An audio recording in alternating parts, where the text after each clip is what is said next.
You're going to start by cutting out all the pieces that you're going to need for the card.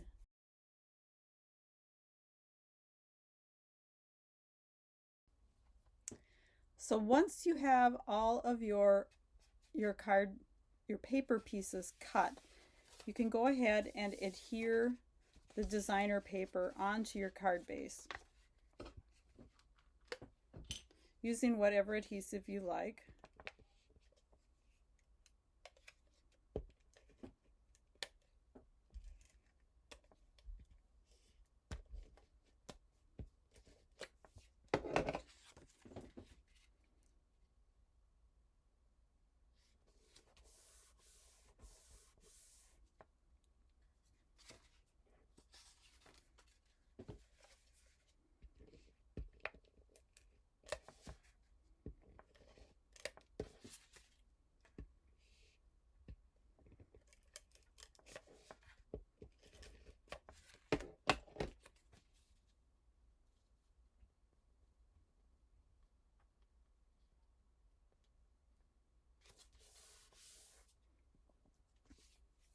And then you have your 2 pieces that you had cut, your 2-inch squares that you had cut diagonally, and these are just going to fit into the corners on the back piece. And I think I'm going to use some liquid glue on those just so that I can get into the corners easier.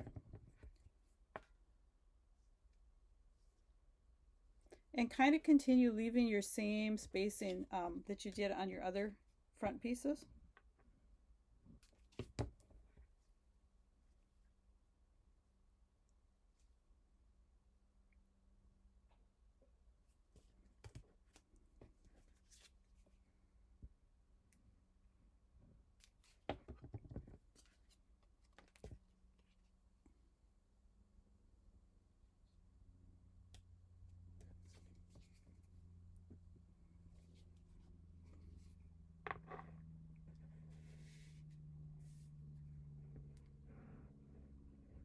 When you use the liquid glue, try to get just a very small amount on so that you don't have any overage that leaks out.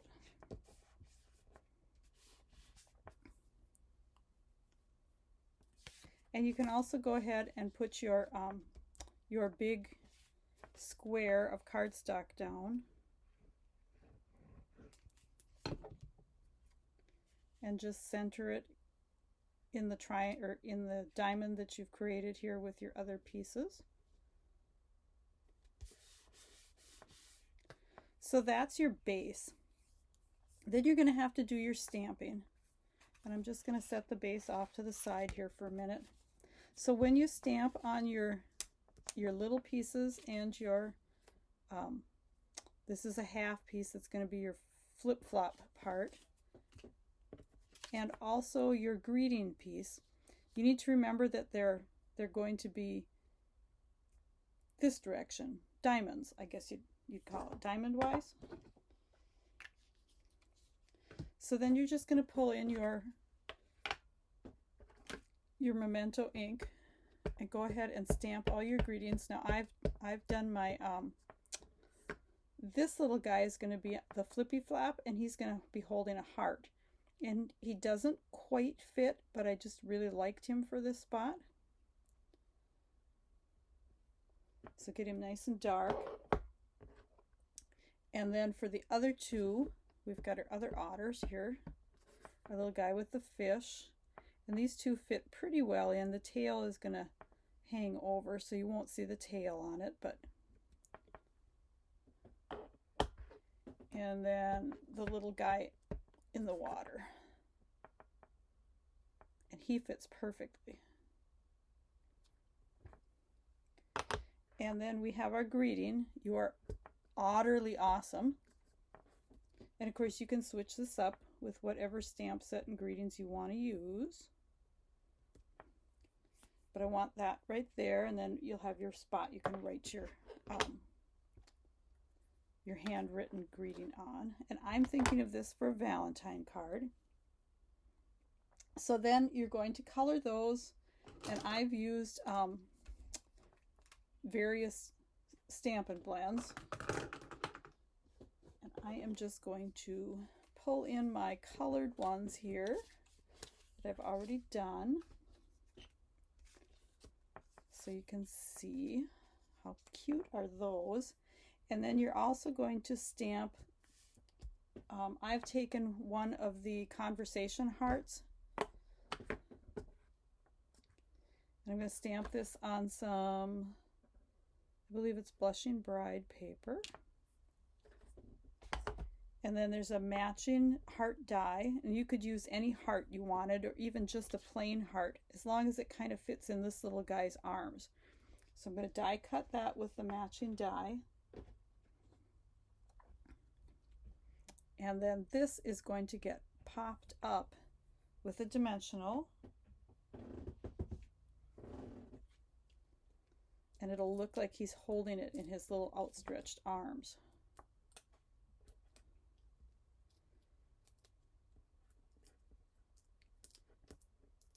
And of course you can get really creative and use lots of different stamp sets with this same card layout. So then we're going to pull in our pieces of Misty Moonlight and go ahead and layer these guys on.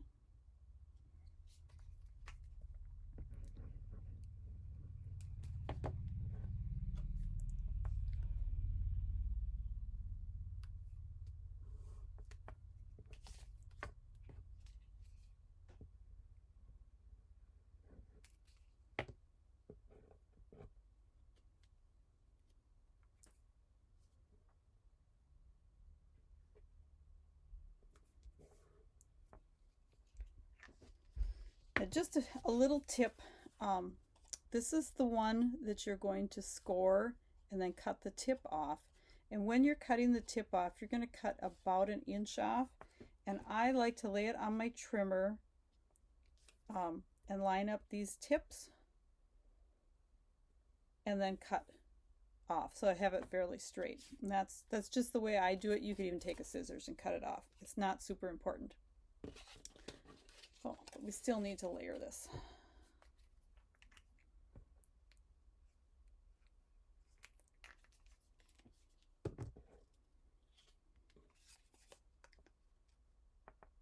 So this little guy, when you layer him, he's going to be right on the score edge, and then you'll have the little space around on the other two sides.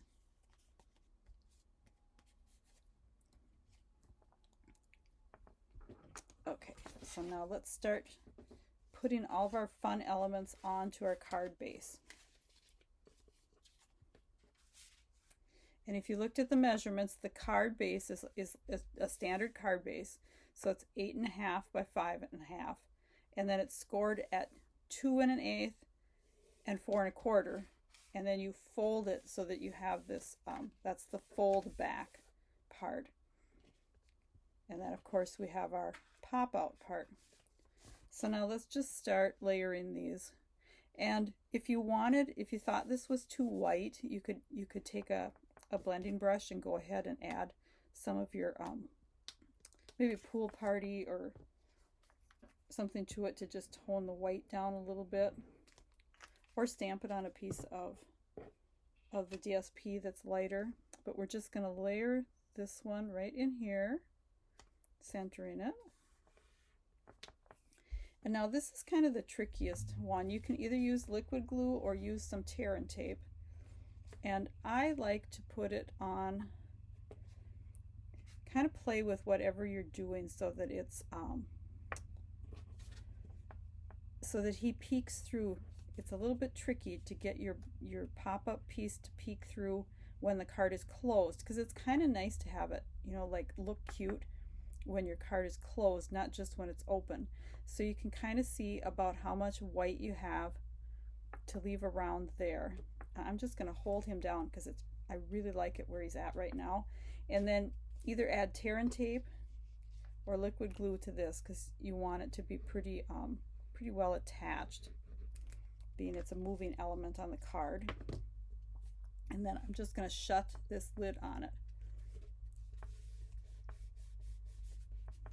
And then these guys, I like to line up the tip with the corner of the DSP.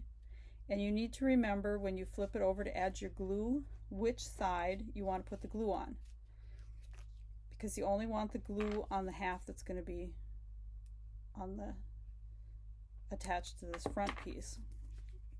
And I'm saying this like 3 times because the first card I made, I flipped it over and put the glue the wrong way. And I was watching for it even. It's just unreal how quickly you can lose track of which direction the card or the piece is sitting. So this one too, you're going to line up with that corner so you have a little bit of space in between. And then your little guy in the middle is going to kind of pop up when you open the card.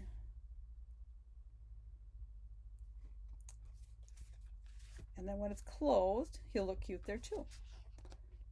So hope you enjoy this. Be sure to post your creations. Thanks for stopping by.